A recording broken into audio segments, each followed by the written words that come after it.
Hi, this is Ben from You Mean Everyone We Know, and you're watching Music in This Moment. Hi, I'm Z with Music in This Moment, and we are sitting here with Ben, and I'm in the band You Mean Everyone We Know. Hi. So Ben, I understand this is your first time. This is your first day tour. No, this is our first day on this on the Glamour tour. Kills tour. Yeah, we're excited. We're getting the chance to play in front of a lot of people every night, and we started and we've been a band that's done things very independently for years. So it's been a lot of we've been on a very slow climb, and it's really cool to have the opportunity to play for this many people, and it should be like this for the rest of the tour, and hopefully we can continue playing for this many people. So it's a great opportunity to spread the word about who we are and what we're about. And what do you think your fans should be expecting for this tour, like musically? Well, we're playing a lot of stuff off the new record. Some things don't wash out. Other than that, just what we usually do. We're known for our live show, and that's how we've earned fans over the years, and that's how we're going to continue to do so. A lot of enthusiasm, a lot of sweat. Sweat and enthusiasm makes a good damn show. So, how did your band come about? I started the band 5 years ago today, in fact, in a little town in Virginia, with a bunch of guys that were in another band, and I had these songs, and they were kind of like, well, you should sing, and I was like, no, that's a bad idea, and they basically, my friend Ryan was like, just trust me, I hear something, he heard something that I wasn't hearing, and so I went with it, and now I'm talking to you girls exactly 5 years later. We started touring right away, and just sort of, we cut our teeth in the Midwest in the wintertime, and nobody does that, so it's pretty easy to book shows. What inspires your music process? Lyrically speaking, my life, everything's pretty autobiographical. Not pretty, it's very autobiographical, uncomfortably so at times.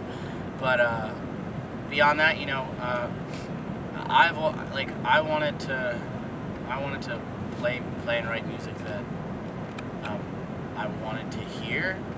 You know what I mean? I wanted to play stuff that I wanted to listen to. I was like, this is a cool idea. It'd be cool if you could find this with that. So I took from a lot of different areas. Beyond that, lost my train of thought. Took from a lot of different areas. Oh, and beyond that, we try to play a show that we would want to watch. So it's basically like you guys wanted to do things from your own perspectives. Yeah, it's sort of very self-indulgent in that sense. But, we wanted to do what we wanted to watch, and we thought and listen to, and I think that makes for something that a product, if you will, that we can really care about and get really passionate about. So were there any times where you felt like people were doubting you, like your music and everything? Shit, yeah. Like I said, we've done things. We've been a blue-collar band. I've been homeless, essentially. I've been a gypsy for 5 years. I started the band with $50 on my friend's couch, and there were times where people said, you guys can't afford to be a band. You guys are all, you're all broke, and how are you going to afford to do this? It's like, well, we're going to earn it. We're going to play shows.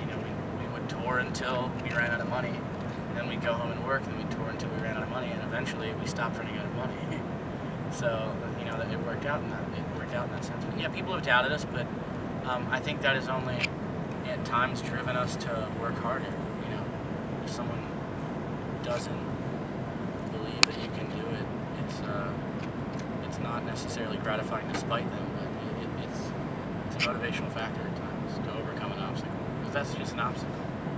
And now they're probably thinking, should I listen? Yes, some of them are here at the show, right? It's kind of fun. That's pretty cool. It's a fun thing. You wave to them in front of the 700 or 800 people. Hey! I get it. How are you? It's good to see you down there. This song's about you. Who influenced you to write music or do music, period?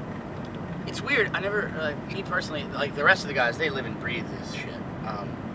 But and everybody else is fairly sort of new to the band, like varying from like 3 years to a year. But I never really had the desire to play like music and like really go for it and do all of this. Like it was kind of an accident. Like I said when we started the band, the guys that I started the band with, they heard something in I guess what we were doing that I didn't necessarily, and they're like, just trust us, like trust me, you're great as a singer. So it was kind of weird. I never really, and I always feel bad saying that because they're like dudes that just work their asses off and never get anywhere. But I guess where I'm not nearly as much of a musician, I'm much more of a workhorse. So my stubbornness and determination is I guess sort of like where I lend well to the band beyond writing lyrics and singing and stuff.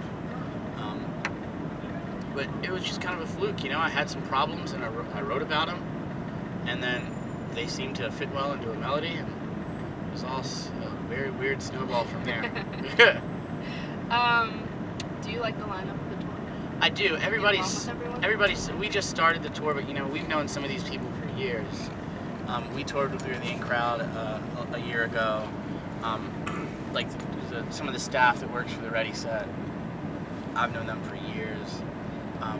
Or like we met, a couple people last year. Like we've known various members of this tour's outfit for a while, so it's almost like not being on a new tour in certain aspects. It's like we feel like sort of the old dudes of the tour because some of the guys are younger, and a couple of them are like, man, I heard I've been listening to you guys since like your first EP. Oh, shit, that was a long time.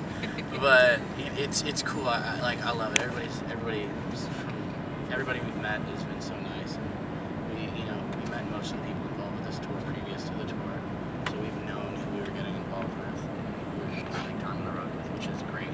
It's always good to know that ahead of time, rather than show up and people are like, well, hi, we're assholes, and you'll be here for 5 weeks with us. Like, we fortunately only had that happen twice. Since you said that you have new material coming out, yes.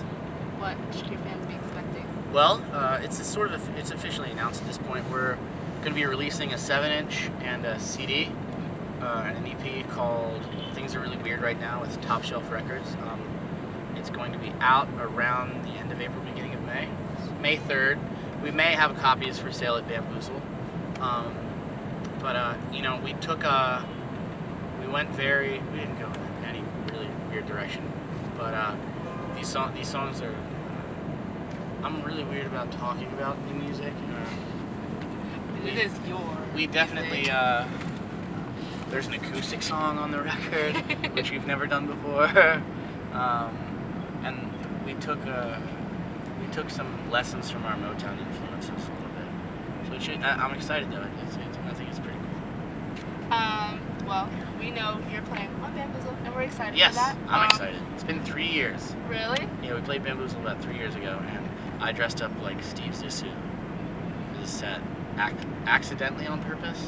It was strange, but I'm very excited to see how our fan base for a festival like that is built, because we played in front of it looked like a little under 1,200 people last time. I'm hoping they're at least that many now. I can only hope. Unless of course we're playing against ICP, fucked. That's okay. I don't really think many people that go to Bamboozle are. Who knows? I'm just excited to play. The movie life is reuniting. We've a band called A Loss for Words is playing that I've always been a fan of. We've played shows with them over the years. It's gonna be a great day. This whole tour package is playing the same day we are. What was the first CD that you purchased on your own, or record? Just on my own. That's a tough one. Oh hell. Let's see. I had to have been. It might have been Bob Seger. I think it was Bob Seger. Because VH1 wasn't on cable at the time. VH1 was on like really basic cable back in the late 80s. And I remember the first song I ever knew the words to were Old Time Rock and Roll by Bob Seger. And I think like when I was like 7 or 8, I bought that sets. Yep.